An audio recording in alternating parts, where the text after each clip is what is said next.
said, they have much the same machinery inside them, but they reproduce so fast that you can watch this happen again and again through many, many generations, which you couldn't do it with this with people. So you can see it happen so many times that if there's a pattern, you're going to spot it reliably. So you said, Matthew, how do you...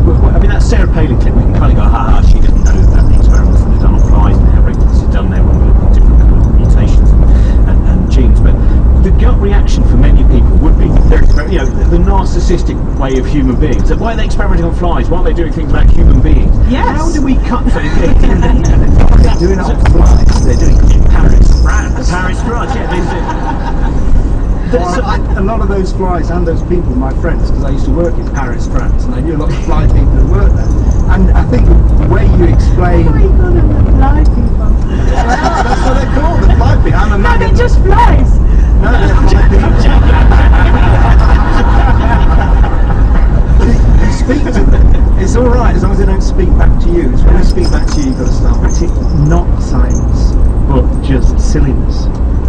Well, and I think that there are some apparently unscientific things that are really interesting. One of the prizes this year was won for the people who put the dead salmon in the MRI scan, and they showed brain activity in a dead salmon. I think that's absolutely fantastic. So on the one hand, it seems really wacky. Why on earth would you put a dead fish in an MRI scan? It sounds like a lunchtime thing, doesn't it?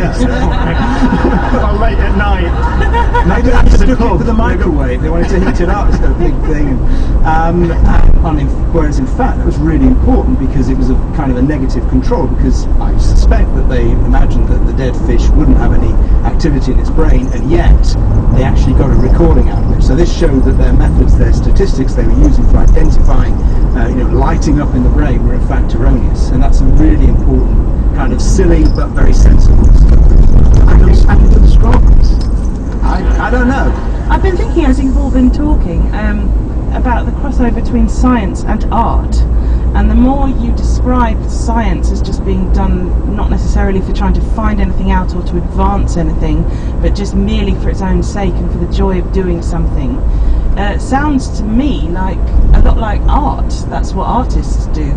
And it reminded me what you were just saying of a story that I read recently that was about an artist who had recorded the songs of crickets in a particular area, I think in Norfolk or Cambridge or something, and had slowed them down so that you could hear the individual songs that all the crickets were singing, and then had broadcast it in this tube that he had created, which meant that you could walk through and not be disturbed in any of your other senses, and just listen to this very, very slowed down sounds of the crickets singing. And people who have done it have reported that they are singing in tune, that they're singing in harmony, that they are creating melodies that you can actually hear when you slow it right down. And I just wondered, do you think that's art? Do you think that's science? Or do you just think that's silly?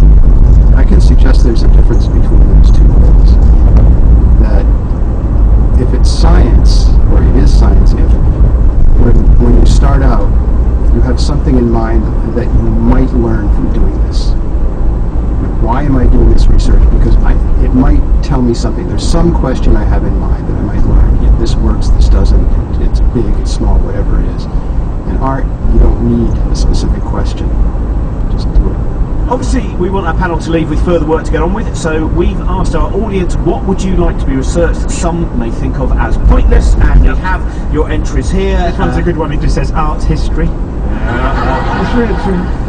Brian Cox's hair. How on earth is it so perennially dazzling? There we are. That's right. The correlation between episodes watched of Downton Abbey and membership of the Socialist Workers' Party. Here's one. Why is bacon so brilliant? And I think that refers to Francis Bacon. Could you? That's what we were going to have a show called The Great British Bake Off, in which it was which Francis, the